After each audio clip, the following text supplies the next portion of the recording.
गीता ज्ञान ब्लॉग को लिखते हुए पंडित जी सोच रहे हैं कि हम इंसान वैसे तो इस धरती की सबसे इंटेलिजेंट स्पीसीज कहे जाते हैं, लेकिन कई बार हम इतनी छोटी छोटी बातों को नहीं समझते कि इस इंटेलिजेंस पर ही शक होने लगता है। कल ही की बात जिसने पंडित जी को ये सोचने पर मजबूर कर दिया था। कल उनकी कॉलोनी में ही दो सगे भाई छोटी सी प्रॉपर्टी के पीछे इतना लड़े कि नौबत हाथापाई तक आ गई और इसमें दोनों इंजर्ड भी हो गए। एक ही माँ बाप के दो बच्चे जिनका बचपन से लेकर जवानी तक हर पल साथ में बीता था, आज एक दूसरे के जानी दुश्मन बने हुए हैं।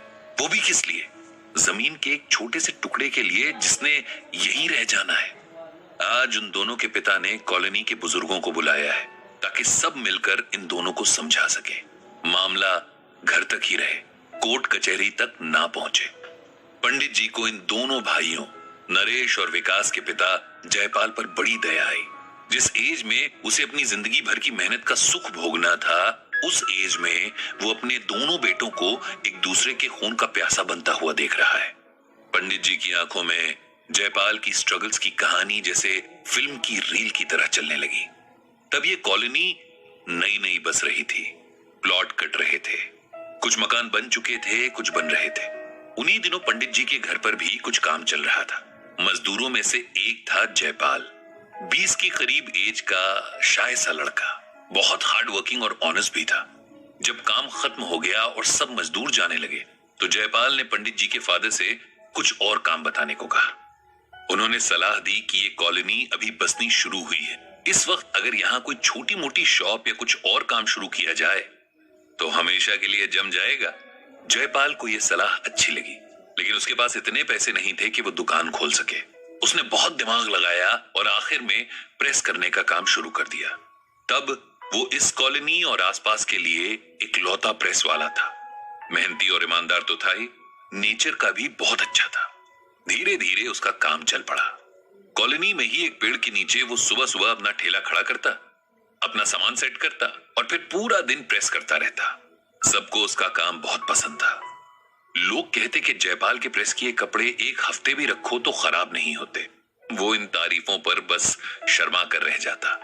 जयपाल और पंडित जी लगभग एक ही एज के थे, लेकिन जयपाल उन्हें भैया जी कहकर पुकारता था। बहुत रिस्पेक्ट करता था, बहुत रिस्पेक्ट के साथ बात करता था। चाहे मई जून की चुभती गर्मी हो या दिसंबर जनवरी की हड्डियां कपा देने वाली ठंड, कभी ऐसा नहीं होता जब जयपाल काम पर ना आता हो। उसने अब इतना कमाना शुरू कर दिया था कि अपना खर्च निकाल कर थोड़ा बहुत पैसा गांव में अपने पेरेंट्स को भेजने लगा था। उसने कॉलोनी के ही एक खाली प्लॉट पर प्लॉट ओनर की परमिशन लेकर अपने लिए छोटी सी झोपड़ी बना ली थी। झोपड़ी के आसपास उसने खुदाई करके छोटी छोटी क्यारियां बना ली और उनमें सीजनल सब्जियां बोता था।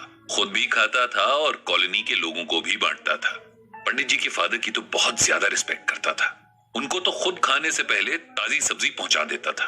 3-4 साल बाद जयपाल के घर वालों ने उसकी शादी तय करवा दी। उसकी पत्नी भी बड़ी सीधी साधी और मेहनती लड़की थी। उसका नाम सुशीला था। जब वो शादी के बाद पहली बार जयपाल के पास रहने आई, तब वो सबसे पहले उसे पंडित जी के परिवार से मिलवाने लाया था कि इस जगह पर यही लोग हमारे गार्जियंस हैं। पंडित जी के फादर और पूरे परिवार को उसका ये जेस्चर बहुत अच्छा लगा। सुशीला ने भी जयपाल का हाथ बटाना शुरू कर दिया था। दोनों मेहनती तो थे ही और कॉलोनी भी लोगों से भर गई थी, इसीलिए उनका काम भी बहुत बढ़ गया था। दोनों मिलकर अच्छा कमा रहे थे। एक दिन जब जयपाल कपड़े देने आया, तब पंडित जी के फादर ने उसे रोक लिया और बिठाकर समझाया कि अब वो परिवार वाला हो गया है, आगे बच्चे भी होंगे, इसीलिए उसे अभी से उनके भविष्य के लिए कुछ प्लान करना चाहिए। उन्होंने कहा कि जहां वो पत्नी के साथ झोपड़ी बनाकर रह रहा है, कल को अगर उसके प्लॉट का ओनर वहां घर बनाने लगे तो उसके पास रहने की जगह नहीं बचेगी और ऐसे में वो परिवार के साथ कहां भटकता फिरेगा। इसीलिए टाइम रहते हुए उसे अपने लिए घर का इंतजाम करना चाहिए।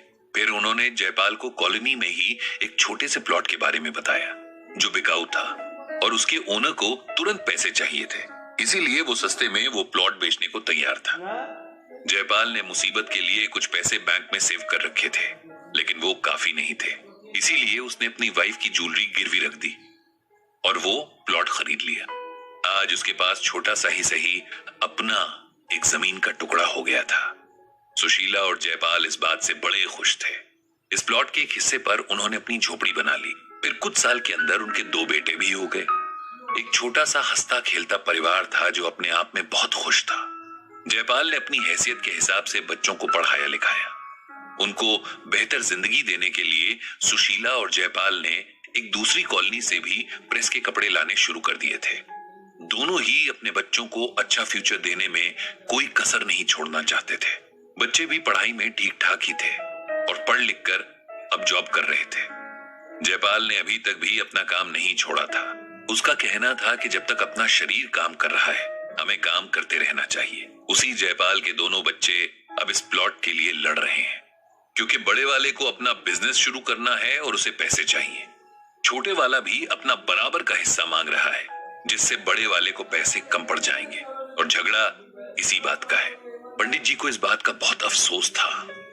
दोनों बेटों में से कोई भी अपने पेरेंट्स के बारे में नहीं सोच रहा था कि प्लॉट बिकने के बाद वो दोनों क्या करेंगे, कहां रहेंगे। जिन बच्चों के लिए दोनों ने दिन रात इतनी मेहनत की, अब उनके बच्चे उसका ये फल दे रहे हैं। शाम को 4-5 बुजुर्ग जयपाल के घर पर इकट्ठा हुए। सबने अपने अपने तरीके से नरेश और विकास को समझाया। दोनों सबकी बातें सर झुकाकर सुन रहे थे, लेकिन उन पर अमल कितना करने वाले थे ये कौन जानता था। अब पंडित जी की बारी थी। उन्होंने अपनी बात शुरू की श्रीमद् भागवत गीता के श्लोक से। मयि सर्वाणि कर्माणि सन्न्यस्य अध्यात्म चेतसा निराशीर निर्ममो भूत्वा युध्यस्व विगत ज्वरः। इस श्लोक में भगवान श्री कृष्ण अर्जुन से कहते हैं कि हे अर्जुन, अपने सारे कार्यों को मुझ में समर्पित करके मेरे पूर्ण ज्ञान से युक्त होकर लाभ की इच्छा छोड़कर स्वामित्व के किसी दावे के बिना तथा आलस्य से रहित होकर युद्ध करो। तुम दोनों को इस श्लोक को सुनाने का मतलब ये है कि तुम जो भी कर रहे हो वो तुम्हारा काम नहीं है। तुम्हारे पिताजी ने सारी जिंदगी मेहनत की, ये उनका कर्म था। अब तुम दोनों को अपना कर्म करना है, और तुम्हारा कर्म एक दूसरे से लड़ना नहीं है, बल्कि अपने लिए अपनी सिचुएशन से लड़ना है। जिसे अपना बिजनेस खड़ा करना है उसे अपने हिस्से की मेहनत करनी है। जिसे घर या जमीन चाहिए उसे अपने हिस्से की। इसी संघर्ष को भगवान ने युद्ध कहा है। अगर तुम दोनों अपनी अपनी मैं यानी ईगो छोड़कर बिना सक्सेस या फेलियर की परवाह किए बिना अपना कर्म करो, अपने काम को पूरी तरह मेरे हवाले यानी भगवान के हवाले कर दो, मतलब मुझ पर विश्वास रखो, तो तुम वो सब जरूर पालोगे जिसकी इच्छा रखते हो। जो तुम्हारा नहीं है, जिसे तुमने अपने कर्म से नहीं कमाया है, उसके लिए लड़ने का तुम्हें कोई अधिकार नहीं। नरेश और विकास की आंखों में पछतावे के आंसू थे। उन्हें शायद अपनी गलती का एहसास हो गया था। दोनों ने पंडित जी के पैर छू लिए। पंडित जी ने भी उन्हें गले से लगा लिया था। घर लौटते हुए पंडित जी मन ही मन भगवान श्री कृष्ण से सबके मन को प्रेम से भर देने की प्रार्थना कर रहे थे।